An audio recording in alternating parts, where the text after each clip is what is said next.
Okay, this vanity has water damage.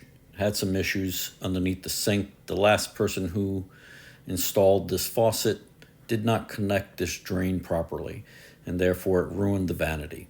So I'm going to show you how to remove it. You see it has no nut there at the top of the drain. Well, I'm disconnecting all of this drain, and I shut off the water valves and disconnected the supply lines. You can see here that the valves are still leaking. I'll deal with that a little bit later.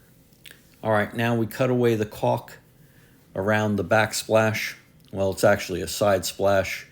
And wherever we can around the cabinet here, we're going to remove the top first. This way we can access everything easily. All right, once you cut away the caulk, you pry it loose and you get a pry bar underneath the countertop and you'll be able to lift it right off. It all came off in one piece. I disconnected the faucet already and the cabinet was falling apart. All right, now we have some mold issue on the wall, so we're going to go ahead and remove the drywall.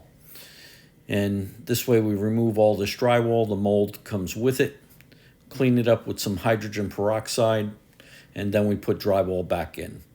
Now you can see I put thin set down on the floor where the vanity was because it's a little bit smaller than the other vanity, not by much.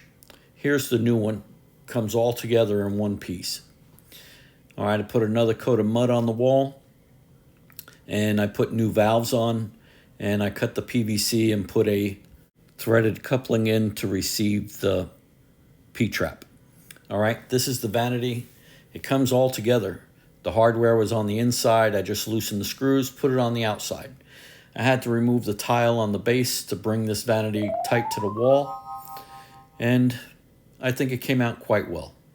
All right, I hope you liked the video. Like, subscribe, and ring that bell. All right, I'll see you on the next one.